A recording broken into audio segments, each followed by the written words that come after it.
الحمد لله نحمده ونستعينه ونستغفره ونعوذ بالله من شرور أنفسنا ومن سيئات أعمالنا من يهده الله فلا مضل له ومن يضلله فلا هادي له ونشهد أن لا إله إلا الله وحده لا شريك له وأشهد أن محمدًا عبده ورسوله الذي أخرجنا من الظلمات إلى النور أو كما قال الله تعالى في كلامه المجيد هو فرقانه الحميد.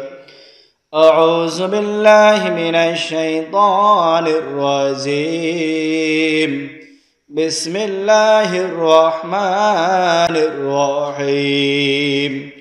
قل إن صلاتي ونسكي ومحياي ومماتي لله رب العالمين أو كما قال الله تعالى في آيات الآخر لن ينال الله لحومها ولا دماؤها ولكن يناله التقوى منكم كذلك سخرها لكم لتكبروا الله على ما هداكم وبشر المحسنين أو كما قال الله تعالى في آيات الآخر فصل لربك وانحر إن شانئك هو الأبتر أو كما قال رسول الله صلى الله عليه وسلم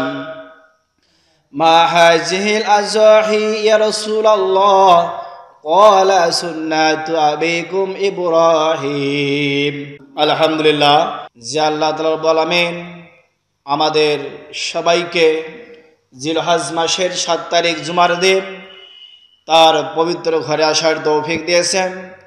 এই জন্য আমরা সবাই আলহামদুলিল্লাহ আল্লাহ পাকের কাছে লাখ কোটি শুকরিয়া আদায় করি যে আল্লাহ পাক রব্বুল আলামিন পবিত্র হজের মাসে এবং জিলহজ মাসের প্রথম 10 তারিখের মধ্যে কি এটা আজকে একটা বিশেষ দিন। এই জিলহজ মাসের প্রথম 10 দিনের মধ্যে একটা কি জুমার দিন। আল্লাহ পাক কি করলেন আমাদের সবাইকে সেই পবিত্র জুমার আজান শোনার তৌফিক দিয়েছেন এবং সবার আগে আসার তৌফিক দিয়েছেন এবং কোরবানি সম্পর্কে কিছু আলোচনা আমাদেরকে শোনার জন্য কি কবুল করে নিয়েছেন। এবং এর ভিতরে এমন একটা দিন আছে, সেই দিনটার নাম হলো কি আরাফাতের দিন। এই দিনটাতে আল্লাহ পাক কি বান্দার দোয়া কবুল করে থাকেন। আজকে 7 তারিখ 8 9 তারিখ কি আরাফাতের দিন। ওই আরাফাতের দিনে যে সকল হাজিরা দোয়া করে আল্লাহ পাক প্রত্যেকের দোয়া কবুল করে নেন, সুবহানাল্লাহ। সেই আজকের আলোচ্য বিষয় হলো কোরবানি নিয়ে আলোচনা হবে। আমরা কিভাবে কোরবানি দিব, কোরবানির গোশতের হুকুম কি, কোরবানির পশুর চামড়ার হুকুম কি, আমরা কি রকম পশু জবাই করব, ক্রয় করব, এইগুলো সম্পর্কে আলোচনা হবে। আমরা প্রত্যেকে চেষ্টা করব বিষয়গুলোকে প্রত্যেকে মেনে চলার জন্যে। তো সেই আল্লাহ পাকের কাছে শুকর আদায় করে আল্লাহ পাক কি করলেন, এই অত্র এলাকার মধ্যে অনেকের ভিড় থেকে এই দুনিয়ার সকল প্রকার শয়তানের ওয়াসওয়াসা শয়তানিকে ঢোকা হতে এই জমিনের কাজকর্ম থেকে ফারেক করে আল্লাহ পাক তার ঘরে আসার তৌফিক দিয়েছেন এবং কিছু কথা বলার এবং শোনার জন্য কি কবুল করে নিয়েছেন। সেই মহান মুরবের দরবারে আমরা শুকরিয়া আদায় করে সবাই বলি আলহামদুলিল্লাহ। দরুদ সালাম পাঠাই সে রাসূলের দরবারে যে রাসূলকে রহমাতুল লিল আলামিন সাইয়্যিদুল মুরসালিন আল্লাহ পাক যে রাসূলকে পাঠিয়েছেন সেই জামানার উম্মতকে অন্ধকারের পথ থেকে আলোর পথ দেখার জন্যে জাহান্নামের পথ থেকে বের করে জান্নাতের রাস্তায় তুলে দেওয়ার জন্যে। যেভাবে চললে একটা মানুষ কি দুনিয়াতে শান্তি পাবে, আখিরাতে থেকে মুক্তি পাবে। আখিরাতে আল্লাহ পাকের কাছে জান্নাত লাভ করতে পারবে। আল্লাহ পাকই এই রকম মানুষকে দিশা দেওয়ার জন্য, আলোর পথ দেখিয়ে দেওয়ার জন্য সর্বশেষ যে নবী আল্লাহ পাক দুনিয়াতে পাঠিয়েছেন, আমরা কি সেই নবীর উম্মত হতে পেরেছি? আমরা সেরা সিরাত দরবারে দরুদ শরীফ পাঠ করি, সবাই বলি সাল্লাল্লাহু আলাইহি ওয়াসাল্লাম।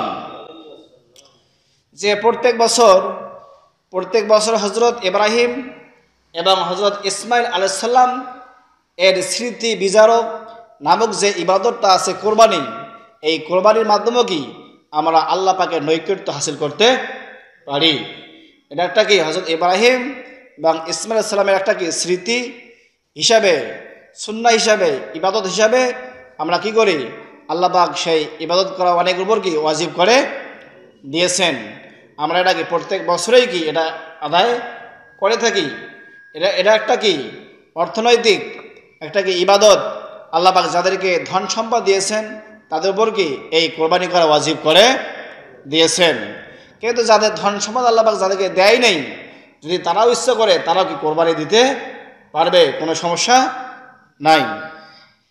এরপর কোরবানিটা আসলে কি, আমরা কোরবানি দেই কিন্তু অনেকে কি এখনো ভালোভাবে জানি না কোরবানিটা আসলে কি, কোরবানিটা আমরা কি জন্য দেই।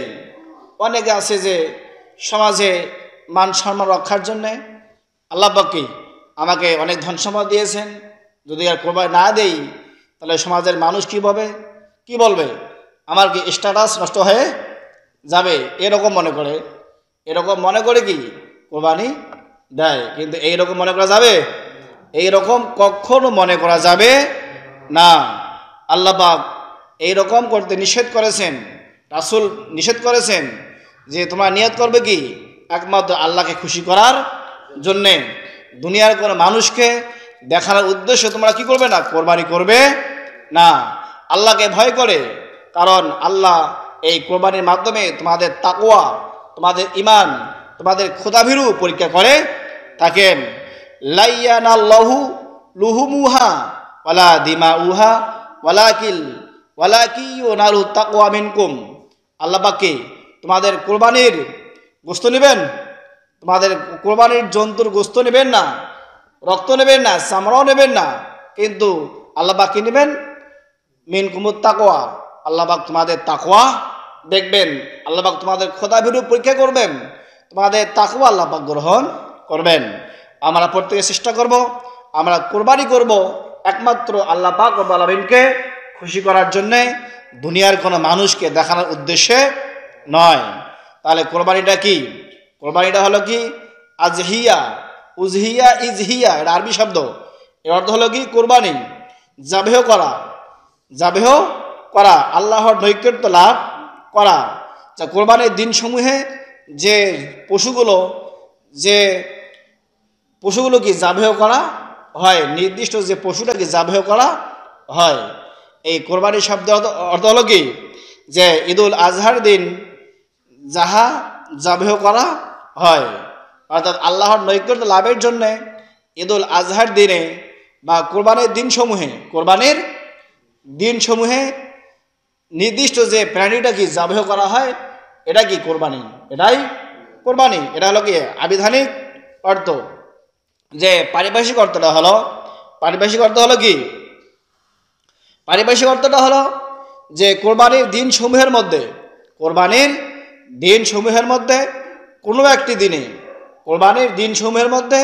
কোনো একটি দিনে আল্লাহ তাআলার নৈকট্য লাভের উদ্দেশ্যে যে নির্দিষ্ট প্রাণীটাকে জাবেহ করা হয় তাকে কোরবানি বলে। তাহলে কোরবানির দিন 10, 11, 12, কয়দিন? 3 দিন, 10, 11, 12। এই কোরবানির দিনসমূহ অর্থাৎ 10, 11, 12 ওই 3 দিনের মধ্যে আল্লাহ তাআলার নৈকট্য লাভের উদ্দেশ্যে আল্লাহ পাককে ভয় করে কোরবানির নিয়ত করে ওই 3 দিনের মধ্যে যে নির্দিষ্ট প্রাণীটাকে আমরা কোরবানির জন্য ক্রয় করে আনবো, ওই পশুটাকে জাবেহ করাকেই কোরবানি বলে। বুঝে গেছে তো?